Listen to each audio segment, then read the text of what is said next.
ना, अगर इसमें किसी को कोई डाउट नहीं हो रहा है तो हम नेक्स्ट टॉपिक पे मूव करेंगे। नेक्स्ट टॉपिक हमारा क्या है? कंडक्टिविटी। ठीक है, कि सेमीकंडक्टर कितना इजीली कंडक्ट कर पा रहा है, वो कंडक्टिविटी तो बेसिकली। 1 किलो दाल 60 रुपए से कर दीजिए बुझी। हाँ ठीक है, इस बेटा निकाल।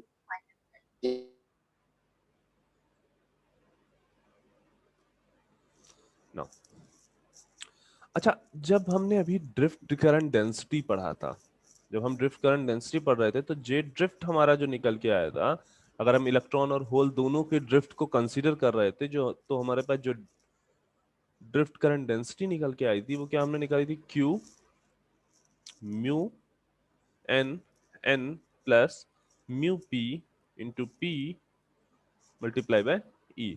यहाँ पे mu n and mu p क्या थे? इलेक्ट्रॉन और होल की मोबिलिटी। एन और पी क्या थे? इलेक्ट्रॉन और होल का कंसंट्रेशन।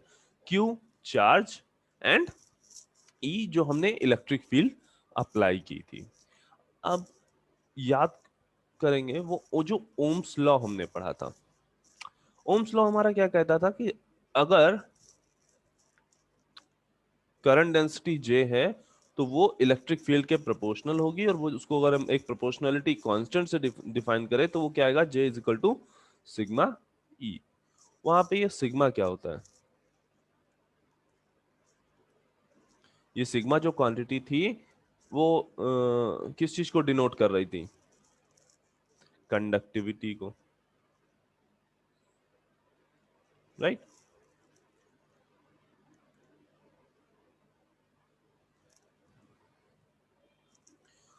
अगर हम इस इक्वेशन को और इस इक्वेशन को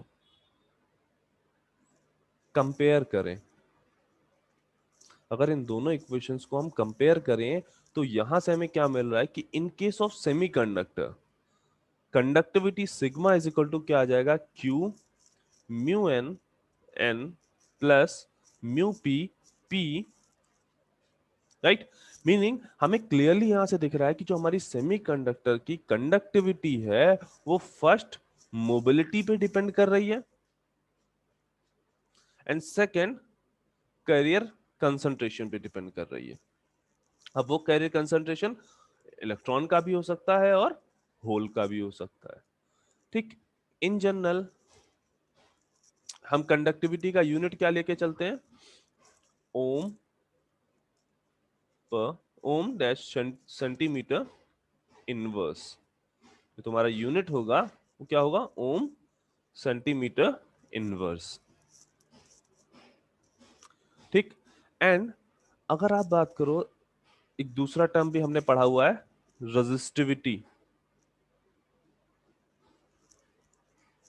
रेजिस्टिविटी क्या होता है? रो से, हाँ यहां पे ध्यान देंगे, रो यहां पे हम रेजिस्टिविटी के लिए भी यूज करते हैं। ठीक है, जो रो है हमारा, इसको हमने अभी पिछला चार्ज डेंसिटी के लिए यूज किया था, यहां हम इसको रेजिस्टिविटी के लिए यूज कर रहे हैं।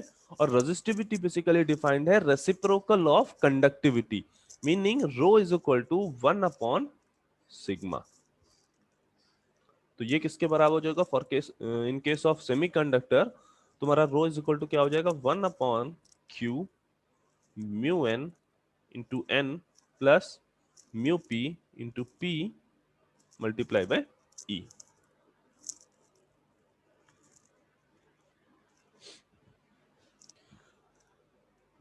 नाउ अब रेजिस्टिविटी और कंडक्टिविटी में अगर हम कुछ स्पेशल केस देखें, रेजिस्टिविटी और कंडक्टिविटी में हम अगर कुछ स्पेशल केस देखें, तो फर्स्ट है, हमने एक एन टाइप सेमीकंडक्टर लिया हुआ है। हमने एक एन टाइप सेमीकंडक्टर लिया है जिसमें जो डोपिंग है वो काफी हाई डोपिंग कराई हुई है, meaning n is equal to n d हम पुट कर सकते हैं अगर फुल आयोनाइजेशन हुआ हो। अगर फुल आयोनाइजेशन हो रहा है तो हम n is equal to n d ले सकते हैं। उस केस में हम क्या करेंगे, जो हमारी कंडक्टिविटी होगी, जो कि जिसका फॉर्मूला अभी हमने ये पढ़ा है, q mu n n plus mu p into p into e. यहाँ पे कंडक्टिविटी का जो ये पार्ट है, जो एन टाइप के लिए माइनॉरिटी कैरियर है, यहाँ पे होल जो है एन टाइप सेमीकंडक्टर के लिए माइनॉरिटी कैरियर है, उनको हम इग्नोर कर देंगे। क्यों? क्योंकि ये जो होल का कंसंट्रेशन है, ये हमने अभी लास्ट टाइम पे देखा था, अगर ND very very greater than NI हम लेते हैं तो ये होल का कंसंट्रेशन काफी इनसिग्निफिकेंट होता है, काफी स्मॉल क्वांटिटी होती है। दैट इज वाई हम इसको नहीं ले रहे हैं। और जो तुम्हारा ये कंडक्टिविटी है वो ऑलमोस्ट इक्वल टू हो जाएगी Q mu n n e. और यहां पे इस n को हम रिप्लेस करेंगे, इस n को हम रिप्लेस करेंगे एन डी से। हेलो हेलो हेलो, सर, यहाँ ई नहीं होगा ना? कहां पे?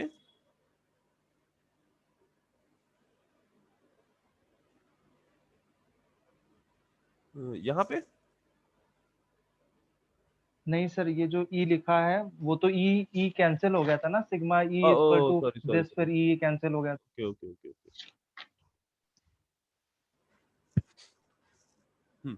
तो हमें कंडक्टिविटी बेसिकली क्या मिली है इन केस ऑफ, अगर हमारा एन टाइप सेमीकंडक्टर है और एन टाइप सेमीकंडक्टर में हमने हाई डोपिंग की हुई है, तो हमारी कंडक्टिविटी किसके बराबर होगी? Q mu n into n d. ठीक, सिमिलरली अगर हमारा पी टाइप सेमीकंडक्टर होता और उसमें जो मैंने Na किया था, मतलब जो एक्सेप्टर टाइप की डोपिंग हमने कराई थी, वो very very greater then Ni होती, तो वहां के केस में जो हमारी कंडक्टिविटी होगी वो अप्रोक्सीमेट इक्वल टू हो जाएगी Q mu p into Na। Meaning high doping के केस में हम माइनॉरिटी कैरियर की जो करंट होती है या माइनॉरिटी कैरियर से की वजह से जो कंडक्टिविटी का पार्ट आ रहा है, वो दोनों ही हम इग्नोर कर सकते हैं।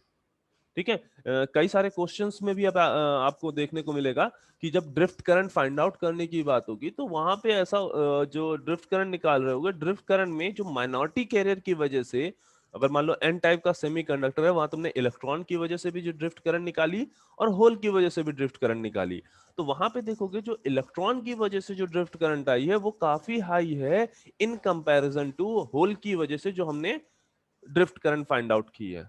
तो उस ड्रिफ्ट करंट को जो माइनॉरिटी कैरियर करंट की वजह से आती है, उनको हम कई टाइम पे कई बार हम निग्लेक्ट कर देते हैं, जैसा कि हमने यहां पे किया है कि इन केस हमें केवल डोनर इंप्योरिटी गिवन है तो हम डायरेक्टली फाइंड आउट कर सकते हैं कि हमारी कंडक्टिविटी क्या है फॉर एनी सेमीकंडक्टर। अच्छा, केस 2 हमारा है इन केस हमारे पास इंट्रिंसिक सेमीकंडक्टर हो। इन केस हमारे पास इंट्रिंसिक सेमीकंडक्टर हो, तो इंट्रिंसिक सेमीकंडक्टर के केस में क्या होता है, n number of hole is equal to होगा number of electron, sorry number of electron equal to होगा नंबर ऑफ होल, और वो किसके बराबर होगा? Intrinsic concentration. मतलब इलेक्ट्रॉन और होल का कंसंट्रेशन जो होगा वो इंट्रिंसिक कंसंट्रेशन के बराबर होगा। तो यहाँ पे सिग्मा इज इक्वल टू क्या है? Q mu n n plus mu p p. Now n और p दोनों को हम रिप्लेस कर सकते हैं ni से। नाउ हमारा सिग्मा इज इक्वल टू क्या हो जाएगा? इसको हम सिग्मा i से रिप्रेजेंट करते हैं, मीनिंग इंट्रिंसिक सेमीकंडक्टर की कंडक्टिविटी। तो q n और p को ni से रिप्लेस करेंगे प्लस, तो क्या लिख सकते हो? q ni mu n plus mu p।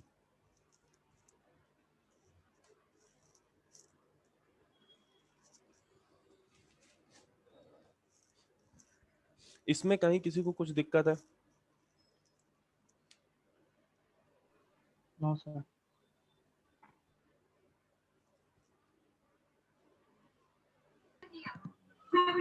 Okay, अब आपके जो ट्यूट शीट है, ट्यूट शीट में कंडक्टिविटी से रिलेटेड जितने भी क्वेश्चन है, अब आप इजीली उसको अटेम्प्ट कर सकते हो। कई क्वेश्चन डायरेक्ट फॉर्मूला बेस है और एक क्वेश्चन आई गेस उसमें आपको मिलेगा जिसमें आपको मिनिमम कंडक्टिविटी फाइंड आउट करनी है, तो उसको भी एक बार अटेम्प्ट करके देखेंगे। नेक्स्ट जो भी ट्यूट क्लास हमारी होगी हम उसमें उसको डिस्कस करेंगे कि मिनिमम कंडक्टिविटी हम कैसे फाइंड आउट कर सकते हैं।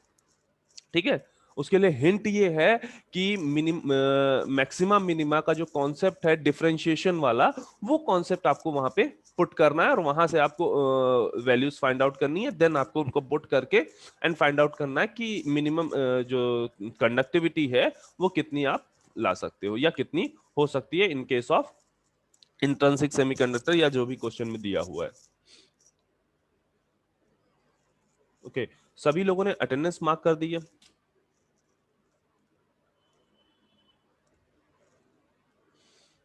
क्योंकि हम वही देख रहे थे जब मेरा कंडक्टिविटी हम लोगों का स्टार्ट हुआ था तब सभी लोग इंटरेस्टेड इस बात में ज्यादा थे कि वो अटेंडेंस मार्क कर दें। तो जिन्होंने अभी अटेंडेंस नहीं मार्क की है, जो क्लास कर रहे थे, वो वो अपनी अटेंडेंस अभी मार्क कर देंगे।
Vikas Kumar Tiwari,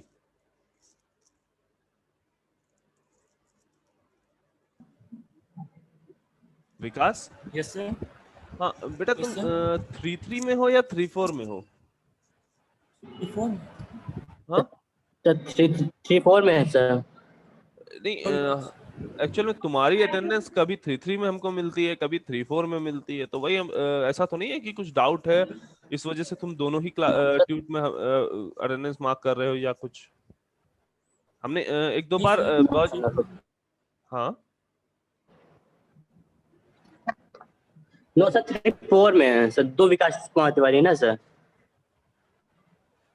okay okay okay, अच्छा एक विकास कुमार तिवारी इसमें है और एक विकास कुमार तिवारी उसमें है। ठीक ठीक ठीक। नो सर, ना नहीं सर, सर, दोनों सर दोनों ही 3-4 में है। जब दोनों 3-4 में है तो 3-3 में उनकी अटेंडेंस मार्क करने का रीजन क्या है, हम यही नहीं तो नहीं समझ पा रहे हैं। पता नहीं सर, सर हमने कौन तो से नहीं किया विकास सर। के हमने नहीं किया सर। अच्छा चलो, जो नंबर भी है, थोड़ा सा अगर बाय मिस्टेक हुआ कोई बात नहीं, मतलब ऐसा कोई दिक्कत नहीं है। अगर तुमने उसमें क्लास की है तो मार्क किया है तो कोई दिक्कत नहीं है, लेकिन अपने लेक्चर में अटेंडेंस मार्क कर लेना क्योंकि वो तुम्हारा देखा जा रहा है। और आज जेबा परवीन 134।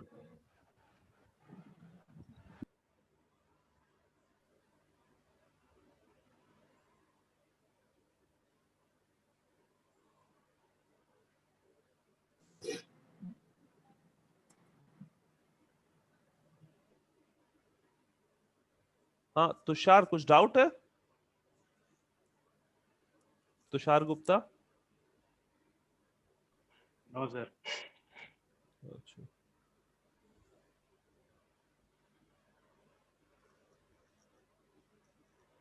ओके,